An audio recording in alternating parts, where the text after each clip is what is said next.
Hello po, ngayong gabi, nagbabalot ako ng ng ice candy.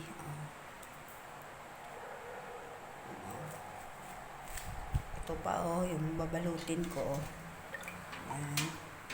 Nagbabalot ako ngayon kasi sa sa Martis may klase na kami para may pang naman ako, may pang tinda naman ako. Para merong pambaon ng aking mga apo.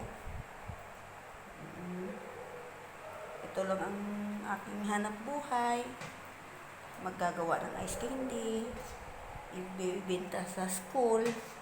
Para lang may pamasahe at pambaon ang mga apo ko. Kahit may hindi ako masyado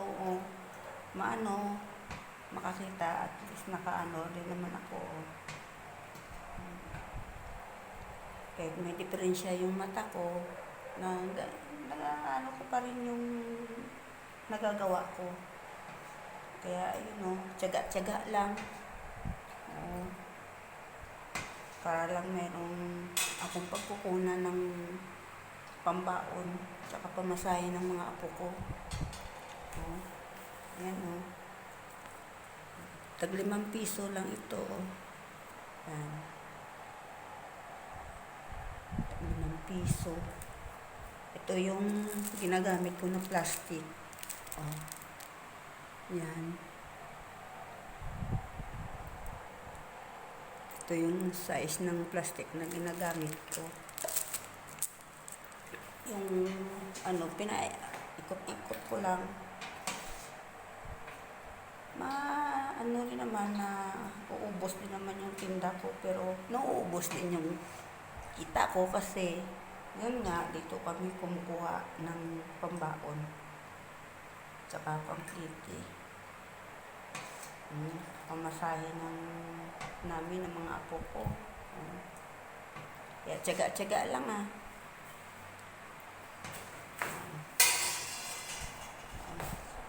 Salamat sa inyo nga pagsuporta sa akon.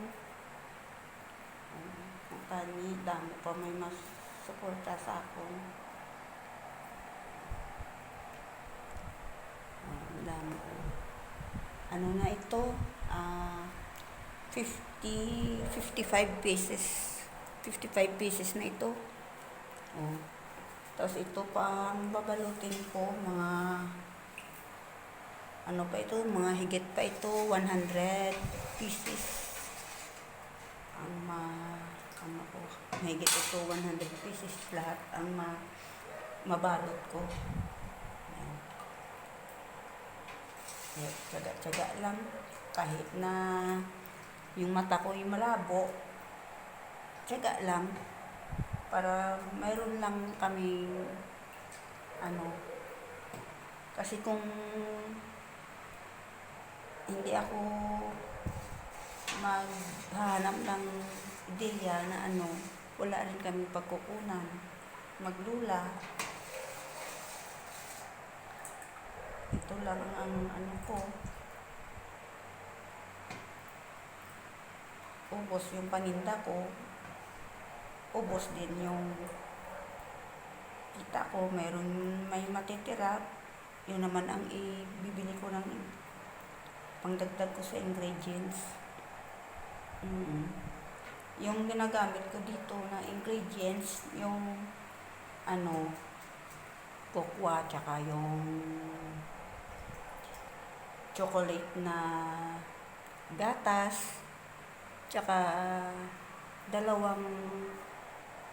condense, tsaka isang ibap yung nilagay ko dito, tsaka 1 kilong kalamay at 1/4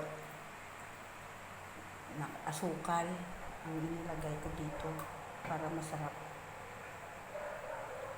Tapos nilalagyan ko ng kunting asin para pang-balance sa tamis.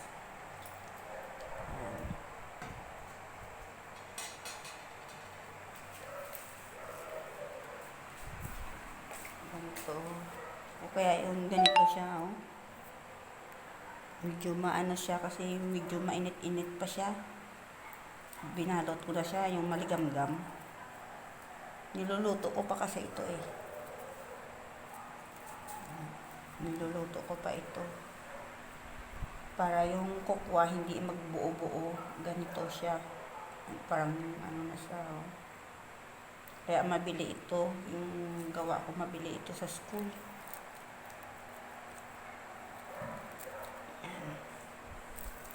10, 20, 30, 40, 55.